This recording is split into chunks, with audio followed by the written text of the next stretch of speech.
Tu vois cette sensation quand une simple remarque de quelqu'un te retourne complètement l'intérieur. Ce moment où une phrase te suit toute la journée. Ce que peu de gens savent, c'est que cette réaction intense ne dure que 90 secondes si tu ne continues pas à la nourrir. La colère, contrairement à ce que l'on croit, n'est pas une fatalité, c'est un choix. Ton cerveau libère une vague de produits chimiques lorsque quelque chose te heurte, mais cette vague s'efface d'elle-même.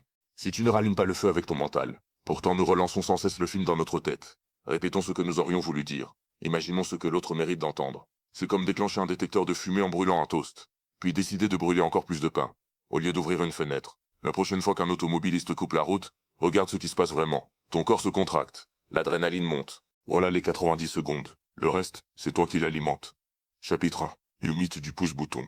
Nous parlons comme si notre tranquillité était un appareil que les autres pouvaient manipuler. Il sait comment me faire réagir, dit-on. Mais personne n'a accès à tes émotions sans que tu lui donnes la télécommande. Ce que tu interprètes comme un bouton n'est qu'une vieille zone sensible, un endroit où tu portes encore une histoire non résolue. Quand quelqu'un touche cette zone, il ne crée rien. Il expose quelque chose que tu n'as pas encore apaisé. Le collègue sarcastique, le parent exigeant, le partenaire distrait. Ce ne sont pas eux le problème. Ils ne font que réveiller ce qui est déjà là. Quand tu comprends que tu peux reprendre la main sur ton état intérieur, tu n'es plus un objet émotionnel, tu deviens l'opérateur de ce qui se passe en toi. Chapitre 2. L'émotion cachée. La colère n'est presque jamais la première émotion.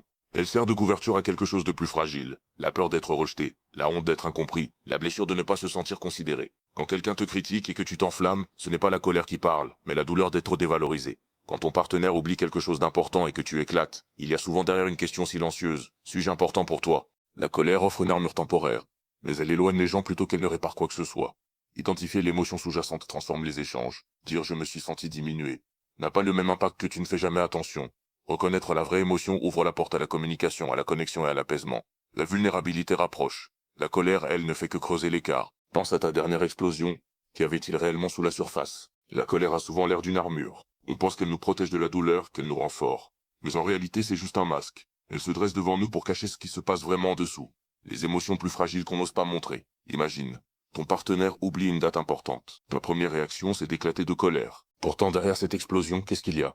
Souvent, c'est le sentiment d'être délaissé, d'être mis de côté. La vraie question qui se cache derrière les reproches, c'est « est-ce que je compte vraiment pour toi ?» Maintenant, imagine si au lieu de crier, tu exprimais cette blessure. Ça change tout, n'est-ce pas? Dire « je me suis senti mis de côté » est beaucoup plus constructif qu'une accusation générale. En identifiant l'émotion fragile qui se cache derrière la colère, on peut enfin s'attaquer au vrai problème. C'est la vulnérabilité qui nous rapproche des autres, alors que la colère, elle, ne fait que construire des murs. Pense à ta dernière réaction de colère qui te semblait disproportionnée. Qu'est-ce qu'elle essayait vraiment de cacher? C'est là qu'intervient ce que j'appelle le point de choix. C'est un instant minuscule, une fraction de seconde où tout se joue. Entre le moment où quelque chose te blesse et ta réaction, il y a un petit espace, une ouverture que la plupart des gens ignorent complètement. Le psychiatre Viktor Frankl, qui a survécu au camp de concentration, a identifié ce principe dans les pires conditions imaginables. Il disait que même quand on ne maîtrise plus rien à l'extérieur, on peut toujours choisir sa manière de répondre à l'intérieur. Concrètement, quand un événement déclencheur survient, ton système nerveux s'active. Des réactions chimiques se lancent dans ton corps. Mais juste avant que tu ne passes à l'action, il y a une pause, presque imperceptible. Si tu apprends à la reconnaître, tu deviens l'architecte de ton propre comportement. Par exemple, tu reçois un message un peu passif-agressif. Ton impulsion immédiate est de répliquer sur le même ton. Mais si tu t'arrêtes juste une seconde, et que tu te demandes « quelle est la réponse dont je serai fier demain ?» Tu viens d'activer ce point de choix. C'est cette compétence qui différencie ceux qui subissent passivement leur vie de ceux qui l'amènent activement. Regarde autour de toi les personnes que tu admires pour leur calme olympien. Elles maîtrisent cet espace à la perfection. Et la bonne nouvelle, c'est que tu peux développer cette même capacité. Pour y arriver, il existe une technique puissante, celle du témoin intérieur. Il s'agit d'apprendre à regarder tes émotions comme des phénomènes passagers, un peu comme on observe la météo. Le temps peut être orageux, mais tu n'es pas l'orage. Tes émotions peuvent être intenses, mais elles ne sont pas toi. En toi, il y a une partie calme, une conscience capable de remarquer ce que tu ressens sans s'identifier à ce sentiment. Tu peux sentir la colère monter, percevoir ton corps se tendre, tout en restant distinct de cette vague émotionnelle. Ce témoin intérieur, il n'est pas là pour juger ou réagir. Il observe, il perçoit. Il transforme un jugement automatique en une simple observation. Imagine que ton adolescent te provoque. Au lieu de sauter au plafond, tu actives ton témoin intérieur. Tu observes l'agacement qui émerge en toi. Tiens, je sens de l'énervement. Cette simple prise de recul te protège du débordement. Depuis cet espace de calme, tu peux choisir une réponse utile et constructive, et non une réaction impulsive que tu regretteras plus tard. Activer ce témoin intérieur renforce ta stabilité émotionnelle. Ça te permet de traverser n'importe quelle tempête sans devenir prisonnier de tes émotions. En fait, tu as probablement déjà utilisé cette faculté sans le savoir, dans un moment où tu es resté calme, alors que tout s'agitait autour de toi. Maintenant, l'objectif est d'apprendre à l'activer volontairement. Chapitre 5. Le pouvoir du recadrage. Transformer les personnes difficiles en mentors émotionnels. Imagine que les individus les plus épuisants de ton entourage ne soient pas des obstacles, mais des coachs venus tester ta maturité intérieure. Ce simple changement de regard peut modifier radicalement ta manière d'interpréter leur comportement. Chaque personne qui te met à l'épreuve révèle l'endroit exact où tu peux t'élever. Le supérieur constamment insatisfait renforce ta capacité à tenir debout. Le voisin qui communique par sous-entendu affûte ton aptitude à fixer des limites.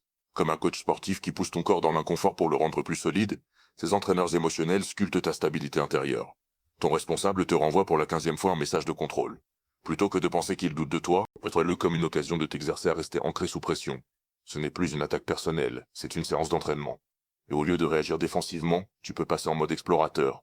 Qu'est-ce qui te rassurait dans l'avancement du projet? À partir du moment où tu considères ces figures difficiles comme des professeurs, tu abandonnes la posture de victime pour adopter celle de l'apprenant. Chaque échange devient alors une mise à niveau émotionnel. Prends un instant pour repenser à ta relation la plus complexe. Quelles compétences intérieures cette personne t'oblige-t-elle à développer? Chapitre 6. La carte des limites. Préserver ta tranquillité sans t'ériger en muraille. Les limites ne sont pas des barricades visant à exclure. Ce sont des passages dont tu assumes la garde. Elles servent à protéger ton bien-être tout en laissant circuler les relations saines. Elles fonctionnent comme la peau. Elles filtrent ce qui doit entrer et repoussent ce qui peut blesser. Il s'agit seulement de clarifier ce que tu tolères et ce que tu refuses. Tu peux dire calmement, je veux bien discuter, mais pas tant que le ton monte. On reprendra quand ce sera plus posé. Ce n'est pas hostile, c'est une affirmation de respect pour toi-même. Ton ami revient sans cesse, avec les mêmes doléances, mais refuse toute avancée. Plutôt que d'accumuler de l'agacement, tu peux établir une limite claire. Je suis là pour toi, mais je ne peux écouter cela que quelques minutes si on ne cherche pas ensemble une direction. Ainsi tu protèges ton équilibre tout en restant attentionné. Les limites sont là pour préserver ta capacité à soutenir ce que tu aimes sans te vider pour autant. Si ton énergie s'effondre, tu ne peux plus offrir une présence de qualité. Demande-toi qui dans ton entourage absorbe toute ta vitalité. Puis demande-toi quelle frontière claire te permettrait de préserver ton calme face à cette personne. Chapitre 7. Le protocole du retrait conscient. Différencier l'évitement de la stratégie. Quitter temporairement une situation n'est pas toujours un abandon. Cela peut être une manière d'intervenir avec plus de force et de lucidité ensuite. La fuite t'affaiblit, la retraite réfléchie te renforce. Parfois la meilleure option est de t'éloigner juste assez pour que ton système nerveux retombe en zone stable et que ta pensée redevienne claire.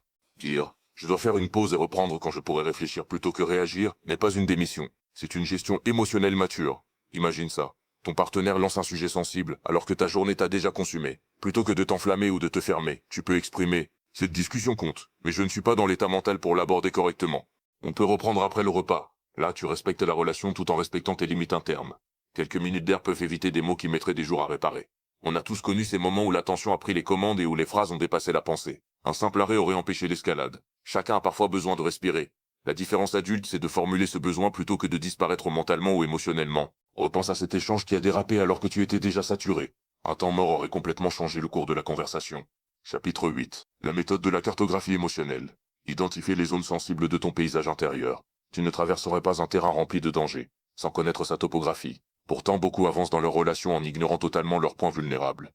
Tes déclencheurs suivent des logiques. Certains profils te renvoient des critiques anciennes. Certaines situations réveillent des sentiments de rejet. Certains mots appuient sur des cicatrices non refermées. Lorsque tu identifies ces récurrences, tes réactions cessent d'être mystérieuses. Tu peux alors reconnaître. Ce ton ressemble à celui d'une figure qui mettait toujours en doute mes capacités. Pas étonnant que je sois sur la défensive. En comprenant ta propre carte émotionnelle, tu reprends le contrôle de ton terrain intérieur. Comprendre ce qui t'atteint est une forme de puissance intérieure. Lorsque tu repères à l'avance ce qui pourrait te faire réagir, tu peux contourner l'explosion avant qu'elle ne se produise. Un moyen simple, noter pendant quelques jours les moments où quelque chose t'a touché, indique qui était impliqué, les mots exacts utilisés, et la sensation ou le souvenir que cela a réveillé. Peu à peu, les répétitions apparaissent. Peut-être que les autorités nerveuses te tentent systématiquement. Peut-être que l'ironie pique toujours parce qu'elle te renvoie à une vieille blessure. En apprenant ces déclencheurs, tu commences à anticiper. L'anticipation transforme une réaction impulsive en une réponse choisie. Tu deviens celui qui agit avec lucidité, pas celui qui explose sans comprendre pourquoi. Tout le monde possède des zones sensibles, peu savent les identifier. Remarque ce qui revient encore et encore et encore. Ce fil conducteur est ta carte de sortie du cycle émotionnel. Chapitre 9. La distance compatissante. Soutenir sans se sacrifier. Tu peux être présent pour quelqu'un sans porter son monde sur tes épaules. Tu peux avoir de l'empathie sans te laisser absorber par l'émotion de l'autre. La distance compatissante, c'est cette position juste. Garder ton cœur ouvert, tout en protégeant ton espace intérieur. Tu observes la souffrance d'autrui sans la laisser envahir ton propre équilibre. Tu peux dire « Je vois ce que tu traverses, et je suis là. Comment t'aider sans prendre ton stress sur moi ?» C'est l'attitude d'un sauveteur. Il lance une aide, mais ne coule pas avec la personne qui l'accompagne.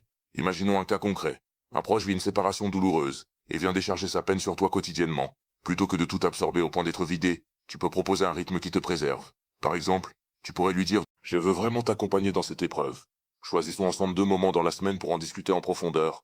Et entre-temps, concentrons-nous sur des activités qui pourraient te faire du bien, même un tout petit peu. Ainsi, tu restes pleinement disponible pour cette personne, mais sans te perdre dans son tourment. Cette manière de soutenir permet de durer, car un soutien qui s'épuise finit par ne plus aider personne. Nous connaissons tous quelqu'un, peut-être même est-ce nous, qui porte le fardeau émotionnel de tout son entourage. Ce n'est ni sain, ni efficace à long terme. Alors je t'invite à réfléchir. Y a-t-il une personne dont la tempête émotionnelle t'envahit régulièrement? Comment pourrais-tu rester présent pour elle? Lui offrir une écoute sincère, sans t'immerger complètement dans son chaos. Apprendre à poser ses limites, c'est se respecter et offrir un soutien plus durable et plus authentique. C'est une compétence essentielle pour préserver son énergie et sa propre paix intérieure. Chapitre 10. Le coupe-circuit mental. Sortir des récits automatiques. Tu ne réagis pas à ce qui se passe réellement, mais à l'histoire que ton esprit fabrique autour de ce qui se passe. Modifier cette narration change toute ton expérience intérieure. Chaque fois qu'une personne te touche émotionnellement, ton cerveau invente une explication. Il se moque de moi. Elle veut m'humilier. Il n'en a rien à faire. Pourtant ce ne sont que des interprétations rapides, pas des certitudes. Et si sa voix brusque n'était que le signe d'une journée trop chargée? Et si son manque de chaleur n'était pas dirigé contre toi, mais contre son propre stress? L'histoire que tu choisis te fait soit souffrir, soit respirer. On t'envoie un message sec avec des remarques sur ton travail. Première interprétation. On veut me sanctionner. Cela t'effraie et t'enferme. Deuxième lecture possible. On me transmet quelque chose pour aller plus vite. Cette version nourrit plutôt l'ouverture. Même situation. Deux scénarios possibles. Deux vécus opposés. Dès que tu apprends à repérer la version que tu te racontes, tu récupères ton pouvoir. Au lieu d'être prisonnier de tes conclusions internes, tu deviens celui qui sélectionne consciemment l'histoire qui crée la paix. Reprends une frustration récente. Quel film ton esprit a-t-il produit? Quelle version alternative aurait pu être tout aussi plausible? La clarté sans mise en pratique ne change rien.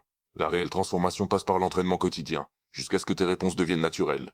Choisis une idée à appliquer cette semaine. Peut-être la règle des 90 secondes. Quand tu sens l'émotion monter, laisse simplement le corps évacuer ce qu'il produit sans nourrir l'histoire. Ou peut-être le moment de choix. Cette micro-pause avant de réagir. Chaque fois que tu optes pour une réponse différente, tu modifies physiquement tes circuits neuronaux. Si tu pratiques une seule technique régulièrement, elle deviendra un réflexe. À la deuxième semaine, tu remarqueras un changement. L'espace intérieur s'élargit. Les petites variations répétées créent des transformations profondes avec le temps. Ceux qui semblent inébranlables ne sont pas nés avec un avantage caché. Ils ont simplement répété ces compétences jusqu'à les intégrer profondément. Rien ne t'empêche de faire la même chose. Imagine la version de toi qui reste stable même quand quelqu'un tente de t'y entraîner dans son chaos. Cette version existe déjà. Elle attend que tu la rejoignes.